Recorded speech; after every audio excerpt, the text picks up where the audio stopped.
So there I was, enjoying my Christmas break, drinking lots of coffee, playing some video games, and of course relaxing with my dog Toby, when, all of a sudden, my phone dinged. There was a message on my phone. "Schools to close again," is what it said. You know what that means. Looks like it's time for Remote Learning 2, the redo. So welcome back to Rongmar, Rainforest Explorer Edition.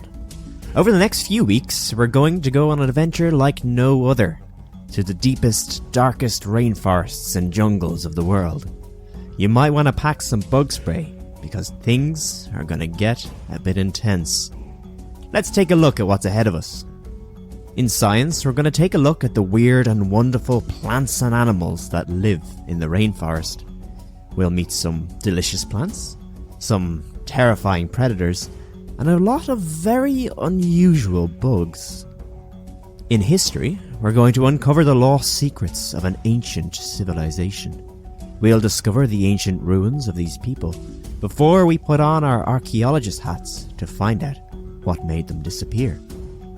In geography, we'll be looking at where in the world we would find rainforests. We'll look at what makes them so special and full of life, before we look at some of the ways that humans are damaging the rainforests around the world. In English, we'll be listening to a tense story about a group of young children who find themselves stranded in the Amazon rainforest. When their plane crashes on the way home to England, the 4 children have to use all their wits to survive out in the wilderness. Will they escape, or will they be stuck forever? In SPHE, we'll be tracing where some of our favourite foods and drinks come from, like coffee and chocolate, of course. We'll see how the farmers grow these crops before we learn a little bit more about how difficult their lives can be.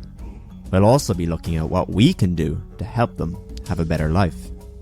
In the arts, we'll be listening to and drawing rainforest scenes. We'll learn how to draw some cartoon animals before we look closer at the world of animal patterns and camouflage. We'll even design our own camouflage patterns for an animal. And finally, in the wild and exciting world of maths, we'll be starting a new topic called data. This is where we figure out ways to read and draw lots of different kinds of charts filled with all sorts of information. So grab your paper and your pencil, pack your bug spray, and get ready to go on a wild adventure to the deepest, darkest rainforests.